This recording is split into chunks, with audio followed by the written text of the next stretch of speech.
그러나 너희는 택하신 족속이요 왕같은 제사장들이요 거룩한 나라요 그의 소유가 된 백성이니 이는 너희를 어두운 데서 불러내어 그의 기이한 빛에 들어가게 하시니에 아름다운 덕을 선포하게 하려 하심이라. 꽃보다 아름다운 사람 이야기라는 책의 저자 이상옥 교수는 아름답다는 말의 어원을 옛 우리말에서 찾고 있습니다. 아름이라는 말은 15세기 고어로 바로 나를 지칭한다는 것입니다. 이에 따르면 가장 나다운 것이 가장 아름다운 것이라는 이야기입니다. 우리는 종종 이런 고민들을 합니다. 가장 나다운 것이 무엇일까? 진정 크리스천다운 삶은 무엇인가? 세상에는 예수님을 믿는 사람들이 있고 믿지 않는 사람들이 있습니다. 오늘 말씀은 예수님을 믿는 사람들과 믿지 않는 사람들이 서로 다른 신분과 삶의 모습을 이야기하고 있습니다. 믿는 자들에게 예수님은 건축물의 모퉁이 돌이 되시지만 믿지 않는 이들에게는 걸려 넘어지는 바위가 됩니다. 같은 예수님을 바라보면서도 믿는 사람들과 믿지 않는 사람들이 이렇게 다른 판단을 내리는 가장 큰 이유는 바로 신분 차이 때문입니다. 9절 말씀입니다. 그러나 너희는 택하신 족속이요 왕같은 제사장들이요 거룩한 나라요 그의 소유가 된 백성이니. 본문에 주어진 신분들의 의미를 하나하나 뜯어보지 않아도 하나님께서 우리를 얼마나 귀하게 여기시는지 단번에 알 수 있습니다. 물론 하나님께서 이렇게 새로운 신분을 부여해 주시기 이전에는 우리도 하나님의 백성이 아니었고 긍휼을 얻지 못하는 자들이었습니다. 그러나 지금은 달라졌습니다. 이제는 하나님의 백성이 되었고 긍휼을 얻은 자가 되었습니다. 전에는 어두운 데 있었지만 이제는 그의 기이한 빛에 들어가게 되었습니다.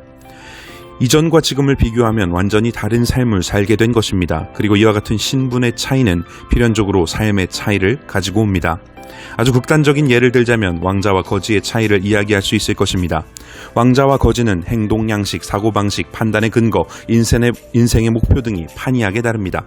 마찬가지입니다. 그리스도인들은 그리스도인으로서 또 다른 신분을 가진 자들입니다. 그러므로 우리의 삶은 다른 이들과 근본적으로 다릅니다.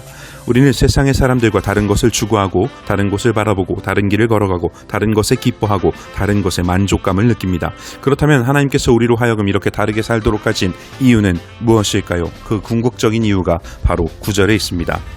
이는 너희를 어두운 데서 불러내어 그에게 기이한 빛에 들어가게 하시니 아름다운 덕을 선포하게 하려 하심이라. 하나님은 우리로 하여금 그의 아름다운 덕을 선포하게 하시려고 우리를 부르셨습니다. 그것이 우리의 궁극적인 삶의 이유입니다. 예수 그리스도를 만나기 전 우리는 어두움 가운데 살아갔지만 하나님은 우리를 부르셔서 그의 기이한 빛에 들어가게 하셨습니다. 그 은혜로 인해 이전에 입었던 어둠의 옷을 벗고 빛의 갑옷을 입게 되었습니다. 이제는 더 이상 어둠이 아니라 주 안에서 빛이라 세상의 빛이라고 우리를 선포해 주셨습니다. 이 말씀은 당시 믿는 사람들에게 크나큰 위로를 주었을 것입니다. 네로 황제의 극심한 박해 속에서 동료 크리스찬들이 어려움을 겪고 목숨을 잃어가고 있을 때, 그래서 그들의 신앙이 약해지고 우리의 믿음이 무너져가고 있을 때에 베드로는 그들을 이렇게 격려합니다. 당신들은 그들과는 다릅니다. 당신들은 택하신 족속이요 왕같은 제사장들이요 거룩한 나라요 하나님의 백성입니다. 이 말 속에는 성도들을 향한 위로와 격려가 함께 담겨 있습니다. 그 크신 은혜로 특별하게 선택받았다는 자기 존재에 대한 새로운 관점을 부여해 주었다는 것이죠. 이 말을 들으며 성도들은 다시금 힘을 얻고 사명을 되새겼을 것입니다. 하나님이 그들을 택하셨다는 사실에 감사가 넘쳤을 것입니다. 그리고 이 은혜에 대하여 그들이 보일 수 있는 유일한 반응은 하나님을 찬양하는 것이었습니다. 말씀을 정리합니다. 우리 또한 이와 마찬가지입니다. 주님께서 우리를 빛으로 선포해 주셨으니 이제 우리가 하나님을 선포해야 합니다. 선포하다라는 말은 감추어져 있던 어떤 일을 밖으로 드러내서 알리는 것을 의미합니다. 만약 빛이 없는 캄캄한 곳에 들어간다면 우리는 아무것도 볼 수 없게 되겠죠.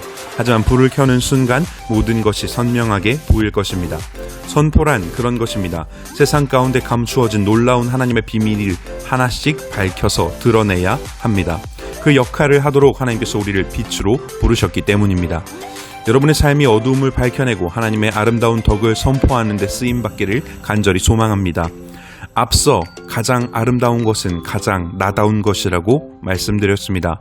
오늘 말씀을 통해 깨닫습니다.